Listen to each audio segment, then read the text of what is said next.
आगरा की इस कार्रवाई ने उस साइबर माफिया का चेहरा बेनकाब कर दिया जो बेरोजगारी और लालच का फायदा उठाकर भारतीय युवाओं को डिजिटल गुलामी की जंजीरों में जकड़ रहा था। कहानी किसी फिल्मी साजिश जैसी लगती है, लेकिन हकीकत इससे कहीं ज्यादा डरावनी है। विदेश में नौकरी का झांसा, टिकट और वीजा का वादा, और फिर साइबर क्राइम के अंधेरे कमरों में ठूंस दिए जाते थे मासूम युवा। आगरा पुलिस थाना साइबर क्राइम और साइबर इंटेलिजेंस की संयुक्त टीम ने एक बड़े इंटरनेशनल साइबर स्लेवरी रैकेट का भंडाफोड़ किया है। टीम ने 2 मुख्य आरोपियों को गिरफ्तार किया। पुलिस की जांच में सामने आया कि दोनों आरोपी बेरोजगार युवाओं को विदेश में नौकरी का झांसा देकर कंबोडिया, लाओस और वियतनाम भेजते थे। वहां पहुंचने के बाद इन युवाओं को साइबर कंपनियों में कैद कर ऑनलाइन ठगी, डिजिटल ट्रेडिंग और निवेश फ्रॉड करवाए जाते थे। एडीडीसीपी साइबर क्राइम आदित्य कुमार के मुताबिक गिरफ्तार आरोपी आतिफ कुरैशी ने कबूल किया कि वह 2022 से मई 2025 तक कंबोडिया में रह रहा था और इस दौरान उसने 50 से ज्यादा भारतीय युवाओं को बेच दिया। लेकिन पुलिस को शक है कि असली संख्या सैकड़ों तक पहुंच सकती है।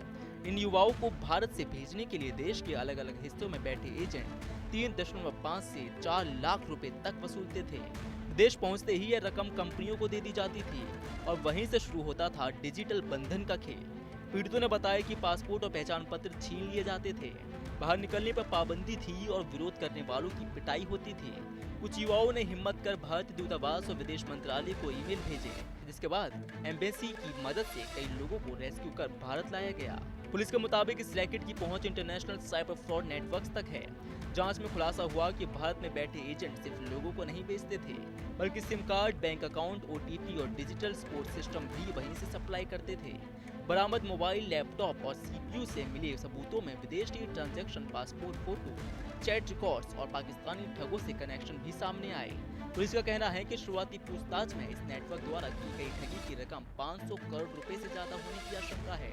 यह रैकेट करीब 2.5 से 3 साल से सक्रिय था और भारत समेत दक्षिण पूर्व एशिया में इसकी कई शाखाएं फैली थी। आज के समय में साइबर क्राइम काफ़ी बढ़ गया है। उसी के क्रम में साइबर स्लेवरी के कुछ जो पीड़ित थे, आगरा के रहने वाले, उनकी शिकायत पर एक मुकदमा पंजीकृत किया गया था। उसी कड़ी में जांच कर कुछ लोगों की गिरफ्तारी की गई है।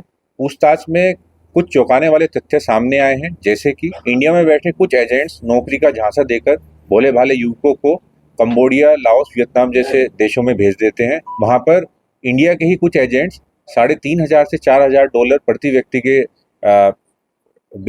पैसे के लेकर इन लोगों को विभिन्न कंपनियों को बेच देते हैं और इनसे वहाँ पर साइबर फ्रॉड कराया जाता है।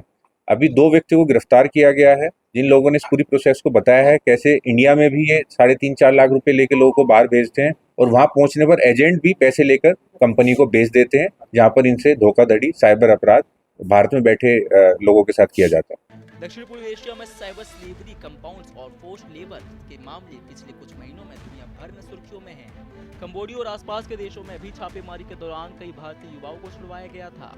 आगरा से पकड़े गए आरोपी उसी नेटवर्क को भारतीय सप्लाई चेन का अहम हिस्सा माने जा रहे हैं और अब पुलिस इस पूरे केस में मानव तस्करी, धोखाधड़ी और आईटी एक्ट की धाराएं लगाने की तैयारी कर रही है। सेंट्रल एजेंसियों और गृह मंत्रालय भी इस जांच में जुटे हैं।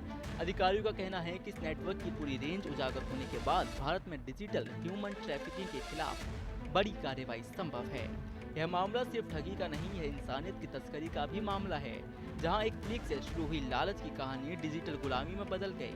आगरा पुलिस की यह कार्यवाही न सिर्फ अपराध का पर्दाफाश है, बल्कि चेतावनी भी है कि हर फॉरेन जॉब ऑफर के पीछे सपना नहीं, जाल भी हो सकता है। अब सवाल ये उठता है कि क्या यूपी पुलिस इस तरह की गतिविधियों पर लगाम लगा पाएगी या नहीं। विदेश में नौकरी, अच्छा वेतन और नई जिंदगी का सपना, लेकिन इन सपनों के पीछे छिपा है एक ऐसा काला सच जो हर उस युवा के लिए खतरे की घंटी है जो बेहतर भविष्य की तलाश में विदेश जाने का सोचता है। आगरा पुलिस की इस कार्रवाई ने दिखा दिया है कि डिजिटल युग की तस्करी अब सिर्फ डेटा या पैसे की नहीं, बल्कि इंसानों की भी हो चुकी है। नौकरी के नाम पर फंसाए गए युवाओं को कंबोडिया, लाओस और वियतनाम ले जाकर साइबर गुलाम बना दिया जाता था और जो विरोध करता था उसकी पिटाई होती थी, पासपोर्ट छीन लिया जाता था, जिंदगी का पहरा बिठा दिया जाता है। ये मामला सिर्फ ठगी नहीं, बल्कि इंसानियत की कीमत लगाने का है। अब सवाल यही है कि क्या सिस्टम इन डिजिटल माफियाओं की जड़ तक पहुंच पाएगा या फिर विदेश नौकरी का लालच आगे भी युवाओं को साइबर जेलों में धकेलता रहेगा। कैमरा पर्सन प्रिंस के साथ में यादव, टीवी 100 न्यूज़, नोएडा।